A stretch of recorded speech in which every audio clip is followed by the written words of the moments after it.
my insane doctor's appointment, and we have liftoff. If you've ever been so embarrassed you literally could die, you gotta hear this. So here I am, straight out of high school. It was a couple of years since my last physical, and I was due, so I scheduled a doctor's appointment for a regular physical. You have no idea how this is going to end. I get to my appointment and I'm ready for whatever. Open my mouth and say, ah. Take big, deep breaths in and out, and yes, drop my pants, turn and cough. Then he says, we should take a urine sample. And I'm like, easy peasy. So I get a cup from the nurse, head to the bathroom, and splash all over to get a sample. You think it's easy, but it's not like a faucet. Once you start, you can't stop. I cleaned up, walked out, and gave the cup of my pee to the nurse and head home full of pride, thinking I surely passed with flying colors. Nope. The nurse calls later that afternoon, and I'm thinking, I only slept with a couple girls. What could it be? She begins to tell me that my test came back abnormal and that I should see a specialist. What specialist? I ask. She says we found an abnormal amount of white blood cells in your urine, and we'd like you to see a urologist. Great, here we go. I schedule a urologist appointment a week later, and I'm thinking the worst. Could it be an STD, or worse yet, some type of disease? Maybe I have a defective ding-dong? I have no clue. I nervously walk in, sit down, and wait my turn, gripping the chair with both hands like I'm about to take off on a rocket ship. There are other guys in the waiting room, all waiting their turns, but it's obvious that I'm the youngest of this space shuttle crew. Finally, my name gets called, and I sit down in the exam room.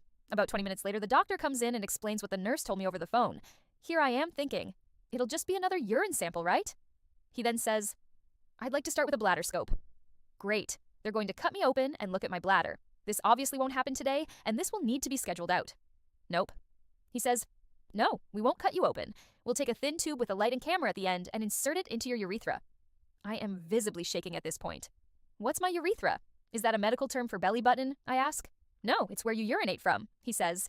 I immediately turn white and start sweating. I begin to tell him, I don't think this is necessary. I've only slept with 2 girls and there must be some type of mistake. Can we schedule this for another time? No, we have it scheduled for today, and trust me, it won't hurt or take long, he says. I get taken back into another room where they lay me down to prepare me for the procedure. I'm literally shaking at this point, thinking I just want to go home and crawl under the covers. Then, about 4 other nurses walk into the room. Apparently, they are students who are observing the procedure for educational purposes. WTF, I'm thinking. This older female nurse, probably in her 60s, then comes up to me and says, I need to prepare the area for the procedure. She then proceeds to clean my junk with this orange-reddish liquid called iodopovidone. Oh no, it's been some time since my last encounter with my ex. But this is not good. She's cleaning the area like it's her last supper, and here I am getting a rock-hard bonsai tree. I grasp the table, and before I can start to think of my grandmother, the inevitable happens. I had no control. It was so fast. I had no time to think. It, and I mean it, comes out. The nurse takes a step back and immediately places a towel